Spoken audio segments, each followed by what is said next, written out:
Welcome to the Get Back, music work talk in Central Texas, Fridays at 1 p.m. Brought to you by the Austin Federation of Musicians and with the Unemployment Compensation Advisory Committee. The Unemployment Compensation Advisory Committee are members of the Austin Federation of Musicians, Local 433 of the American Federation of Musicians, aka the Musicians Union. Some of us work as contractor 1099 workers, and others work as employee W-2 workers in various aspects of the music industry.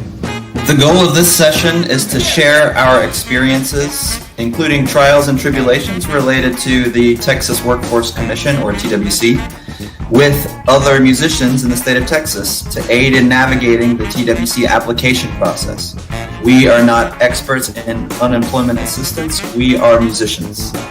The information contained herein does not constitute either legal advice or an official pronouncement or a position of the Austin Federation of Musicians, but rather is only the personal opinions of the panelists. The panelists do not give legal advice or make official rulings on agency matters, should not be cited as authorities in any matter before the agency or when dealing with agency staff about a case, and must minimize their involvement with administrative processes. They also do not give legal advice on any other matter, and any information they should give should not be used as a basis for taking any employment-related action. Before taking any employment action that could adversely affect an employee, or before using any sample form or policy you may obtain from this group, you should consult a licensed, private sector, employment law attorney of your choice.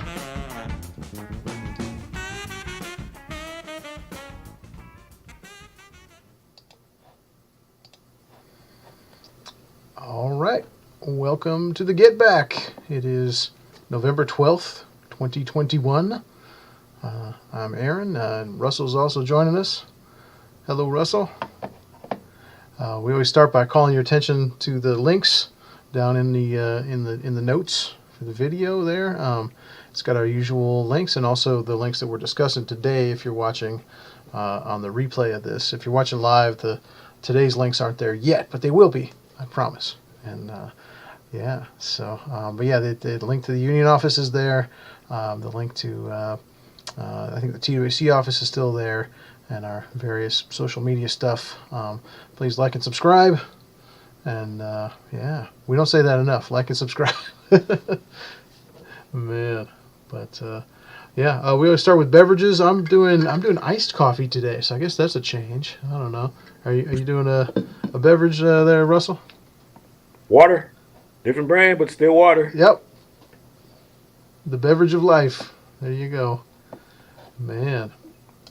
Well, let's see. There's all kinds of stuff happening on the docket today. I thought maybe we just talk about what we were just talking about.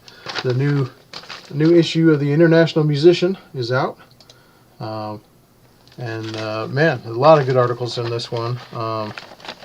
And yeah, including the cover story about the first female musical director on one of the Hamilton touring companies. But we were just taking notice of the International President's article called "Freelancers: Joining the AFM Could Be the Best Move You Ever Made," and really good article with a lot of strong discussion about just about the real benefits of the AFM for freelancers. Did you have a chance to check that out yet? I did, and I would highly recommend the AFM and the article. Yeah, man. Yeah, it talks about a lot of the kind of the concrete benefits of being in a musician's union. Not necessarily the fringe benefits, and I've been having this conversation a lot with folks. They want to know about the insurance or the discount program and the different things that are really fringe benefits. And that's kind of the last 40 years the employers have been sort of trying to get us to look at the fringe benefits as the benefits. But the real benefits is the union itself and how it functions and being on the union contracts and how that, concretely protects the work that we're doing and protects our compensation for the work that they're always trying to keep us away from, that compensation that we're owed for all this work that we're doing to stay in this business. It's a lot of work. Well, the reason that you have 5-day work weeks and weekends and health insurance and all that, those are union benefits. Those were collectively bargained by somebody before you were even born. That's right. That's right. And somehow you were told that those are no longer needed. Yeah. And that's how we're in the situation that we're in now. Mm-hmm. Somebody believed that nonsense. Yep. Yeah, all across the country, we're starting to wake up to that fact that, oh yeah, they're trying to take this away from us, aren't they? You know. There's an article on CNN right now that if you're interested as a person that thinks about union membership, that people are abandoning their jobs by the thousands because they're so sick of their employers treating them so bad. Mm-hmm. And they want to form unions now. They want to go back to them now. Mm-hmm. And this is not me saying this. The evidence is there. It's factual. Yep. Yes. Yeah. Yes, indeed. They're calling it the Great Resignation. Yeah. Yeah. Absolutely. Yeah, and it's in a lot of those corporate jobs where they're seeing this a lot. They don't have any mechanism. If there's no union, there's no mechanism for that employer to really communicate with the workers. There's no organization of the workers, that comes up with a voice for the workers. So that employer has no idea why the people are resigning. They don't know what the issues are. And for the longest time, they wanted it that way. It's a dictatorship. You just do what we tell you to do, and it should be fine. Yeah. And now that there's so much pushback, they're like, well, why didn't you tell us? We didn't know. Let's call union. We had a shop steward who would have told you. Mm-hmm. That's right. Yeah, in the end, it benefits the employers as well because you're able to retain employees. And yeah, that hasn't been high on their list, but it is now. It's getting higher, isn't it? Yeah, and according to the article, the companies are panicking because these are top level guys that are taking top level secrets with them. Yeah. And they're afraid they're going to start their own companies or go move to other places and take the technology with them because they invented them. They're like, hey, I have the patents for these. So now they're panicking. Now they want to talk. Yeah, they're taking top level industry knowledge and top level, trade secrets, but also top level talent. Yep. They know how talented those people are, but yeah, they didn't treat them right to retain them, and right. They're like, oh no, what happens now? Yeah, and they have reason to be concerned. Yeah. Yeah, you begin to realize now that your best asset was always your people. Mm-hmm. Absolutely. Yeah. Yeah. Would you send me a link to that article? I'll sure put will. it in the show notes. Yeah. Sure will. Yeah. There's a lot of talk about that this past quarter, I guess. Yeah. That Great Resignation. Absolutely, man. Yeah.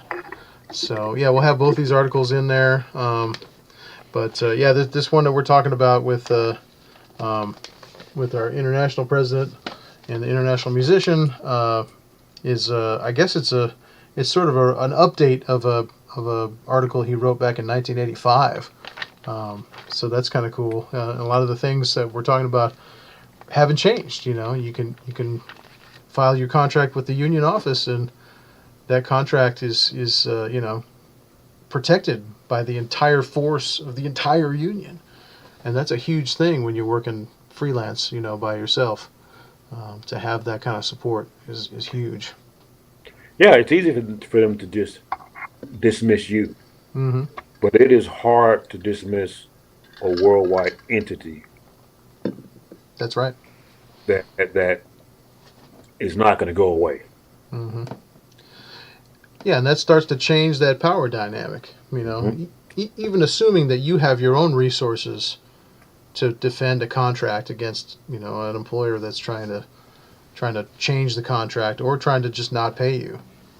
Even assuming that you have that, they know how much they're paying you, and they know it's probably not enough money to justify you hiring a lawyer to get that money back. But a union contract changes that entire power dynamic, because then the employer knows that the union has the resources without a doubt, and they know that they'll do it no matter how small the amount of money is, because we're fighting for the entire music market together, and it's in our interest to defend every contract. And I believe the word you're looking for is indentured servitude. Oof, yeah. To keep you just you just can't get past there. They're trying to keep you under their thumb. Yep. Right? Because with that amount of money, we know that we can stall you out, and at a point we'll bankrupt you, and you will have to give in. Mm-hmm. Yep.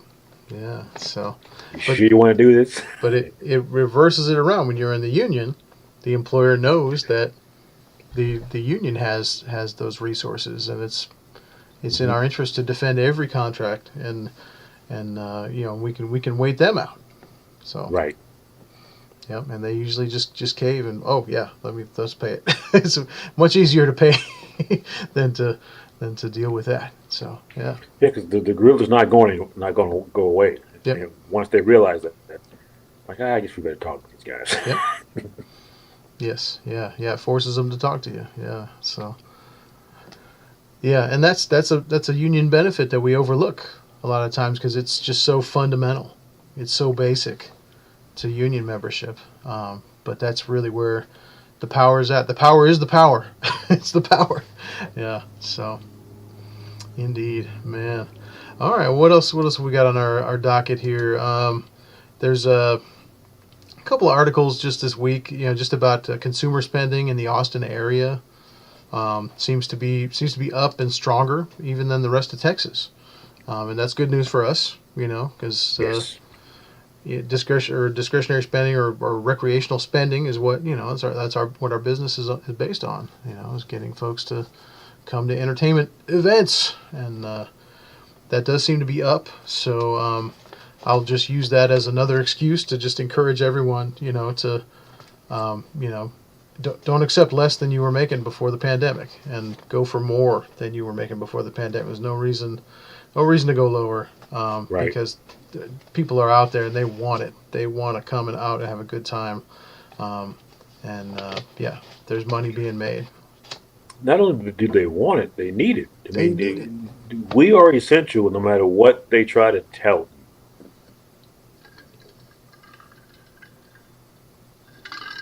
What was that last part you said, Russell? I said we're essential no matter what they try to tell you. Oh yeah, Of this pandemic, we're a big part of the healing. that's right. Yeah, absolutely. I mean, there's been so much death and sickness and everything else. Yeah, and music is the cure. Yeah. I know. I look at my own roster of friends, and it's been Mhm. just horrifying how many of them have gone. And fortunately, there's been gigs to play. Mm-hmm. Yeah. Thank God. Thank God. Yeah. Man. Well, the next thing. Speaking of gigs, I guess we would be remiss if we didn't talk about the Astro World thing. Yeah. Which is a tragedy. And yeah, yikes. Do you want to kind of sum up what happened with that? Yeah, but if I could, I would like to dispel a rumor that's been kind of floating around back there. Yeah. People are saying, well, people, let's just be real here. There's a rumor floating around on the back of your ticket that says that if you accept a refund for the ticket, that you lose your ability to sue. Oh, That is wow. completely false. Wow. Well, you remember we're dealing with young people, and that's what they're targeting. They're hoping that you would just take that and go away Mm. because they see the numbers are going up, and that's just completely false. Anyway, the narrative of the show is that the Astrodome show was kind of a microcosm of how things can go wrong real fast. And who gets blamed, who didn't do what, or whoever. There's enough blame to go around, but it's horrible when people lose their life. And particularly it's sad when everybody is kind of indemnified except the guys standing behind the artists, the musicians. Mm-hmm. Because, no matter how much Trav gets sued, it's not coming out of his pocket. Mm-hmm. He's got a huge insurance policy, so he'll be fine. If someone were to sue those musicians behind him personally, that's a problem. Mm-hmm. The other problem is not to mention the deaths that occurred because of what happened, but the collateral deaths behind COVID and the other things that our government has mandated that you don't have to have these protocols in place. Just do what you want, basically. Hmm. So you're already seeing, lawsuits. Then on the flip side, Trav has a history of doing this. Mm-hmm. You're talking about the artist, Travis. Yeah. Yeah. And because of that, predator lawyers follow him. Mm. Oh wow. Yeah. So, Yeah. I think it's something we need to watch out for. That like you said, there's plenty of blame to go around, but certainly the artist is not completely to blame for this, even though he has a history of this.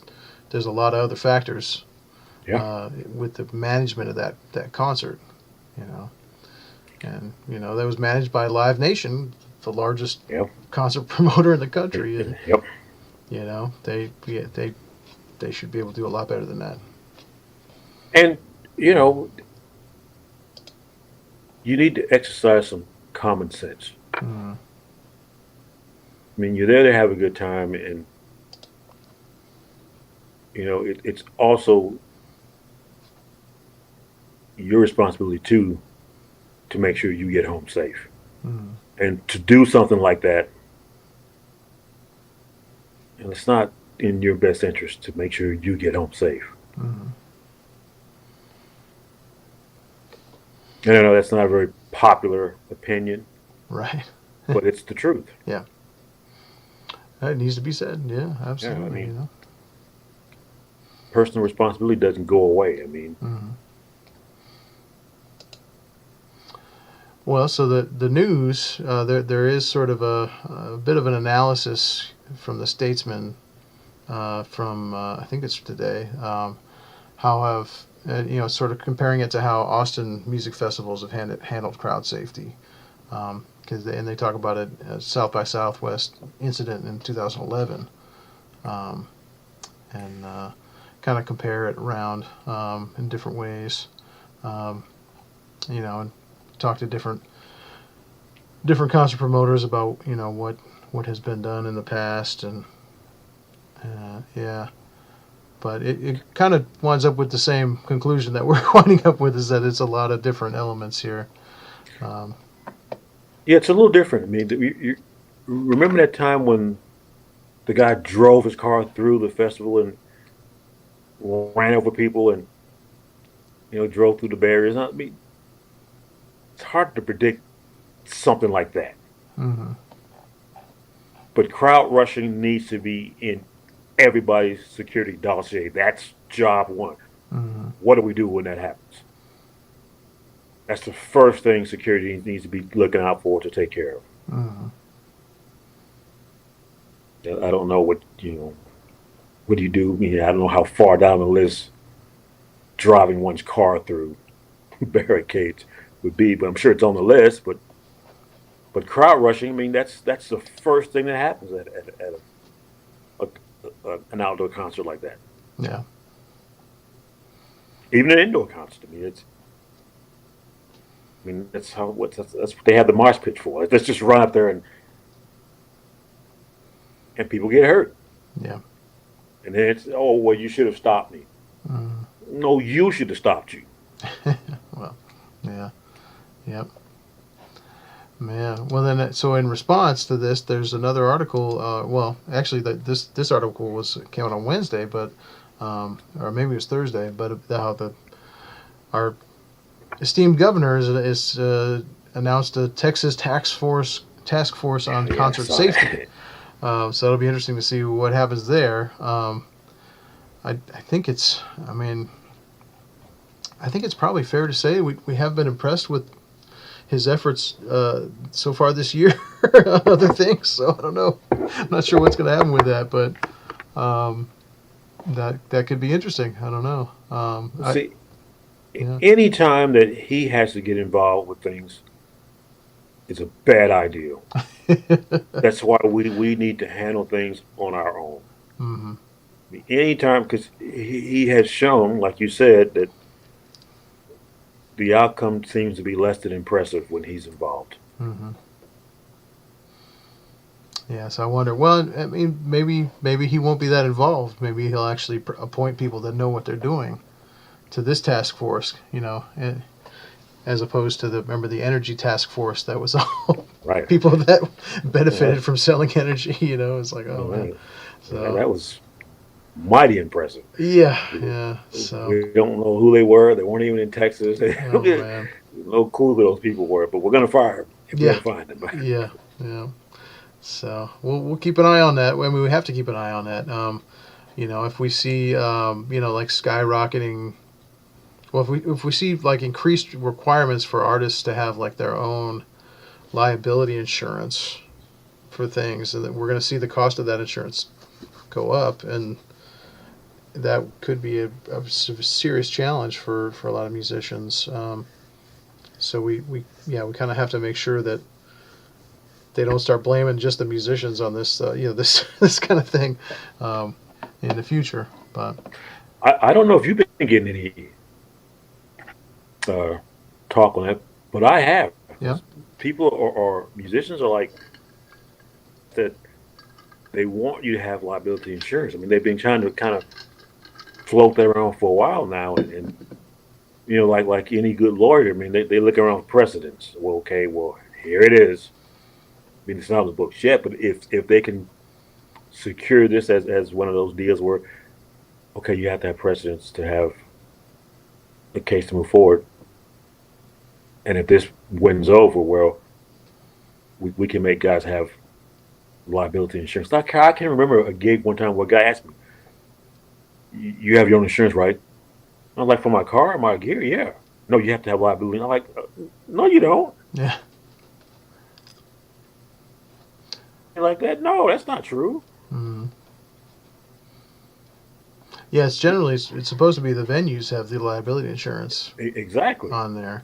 Now, if you're renting out your own venue, sometimes you have to have liability insurance in order to do that. But That's different. But that's different. Yeah. I was just Joe Sideman that day. Yeah. I'm not in charge here. Yeah. And it was funny, it was like a cartoon where when he asked that, everybody except me took a step back because they knew it was coming. Yep. Yeah. Let that guy answer. Oh no. Yep. So we need to watch out for that, man. Yeah, because we got expenses enough already. I'll tell you what. Right. Yeah. And can you imagine, the note for a concert like that Mm-hmm. for that kind of insurance? Yeah. I mean, it's like a Lords of London bill. Absolutely. No way I could afford that. No, not us, but they had it. I mean, they have it. The Oh, yeah, they have it, promoters had yeah. it. The venue had it. They had it. Yeah, they were good. They weren't panicking. They like You don't need to we be got it covered. you don't need to be shaking the musicians down for that. So Right. yeah, yep. So we gotta keep an eye on it. Of course, we can get that kind of insurance when we need it through the AFM. We have that through Mercer, but yeah, you don't want to be getting it for stuff that you don't actually need it for because it's not cheap. So Right. yeah. The next article I had pulled up was just about came out today. Austin health leaders prep for potential holiday COVID surge, urging public to be cautious, which is the same thing we were talking about last year. Really, right? We're going to be getting together for the holidays, starting at Thanksgiving. Just be careful, especially if you're in the music business. because you're already seeing a lot of different people, and you don't want to bring anything home to your family, and you don't want to bring Right. anything from your family home back to your work and everything else. So, yeah, man. But it just kind of talks about why they're holding, at least in Austin here, they're holding at stage 3 and not going down to stage 2, even though the numbers are kind of there already. I think they're wanting to hold maybe even through all the way through the holidays. I'm not sure, Right. but that's what they're looking at. So, and it Well, talks they, about. Go ahead. well, they said this is really a cold weather virus, and luckily for us, I mean, we're not going to have Alaska temperatures, but we'll get a little cooler. But I guess we'll see how that works out for us. Mm-hmm. Yeah, we're very lucky in this part of the country to have Yeah. pretty nice weather most of the time. So, yeah. Although that's something we're looking at for our businesses too, though. I mean, there've been so many outdoor gigs this fall that have been really comfortable to say yes to, and really comfortable for our audiences to come to. Yeah, and I need to watch what I say because I said that, and then we had snowstorms. I know. Let me just back off that statement. We But don't usually have that. yeah. That was an anomaly. But no, we're getting to that part of the year. I mean, what is it? Maybe December through February or something, where we can't really count on outdoor weather being Right. consistent, or consistent enough. And it's a hard thing. There are some venues that try to have outdoor things all the time here, and it really is tough to deal with in the wintertime. But Yeah. we shall see. That's all we can do is kind of keep to the masks for indoor stuff when you can, or when you're moving around, or go with the recommendations and keep each other safe. First and foremost, keep the people on the stage safe, Right. because we can't do the next gig without the rest of the band. I mean, maybe you can get a sub, but maybe. I'll tell you. I don't want to get this love. I want to play my own gigs. Right. I know. Me too. That's right. So the article also talks about booster shots. They're urging booster shots. They're talking about how the vaccine for kids should help with the holiday surge. They're talking about it like it's a guarantee, like there is definitely going to be a holiday surge. Which makes sense, traveling and more indoor stuff, but at least the kids can get the vaccine now, or at least some of them can. They don't have, not all of them yet, but hopefully that's coming. Yeah. Oh, and one other thing, with the rent on the city website. Yep. That's starting to move. So if you still need help with that, you may ought to get involved with that right now, because I'm not certain that that's going to be around a long time. Right. But yeah, I've heard that too. Like, yeah, it seems to be moving a little faster. And even if you applied before and were denied, it might be time to do it again. Yeah. Yeah, because there seems to be money there, but it does seem to be moving now, and it might dry up. I don't know. Yeah, you said that's right. That's on the city rent City relief. website. Yep. Austin rent.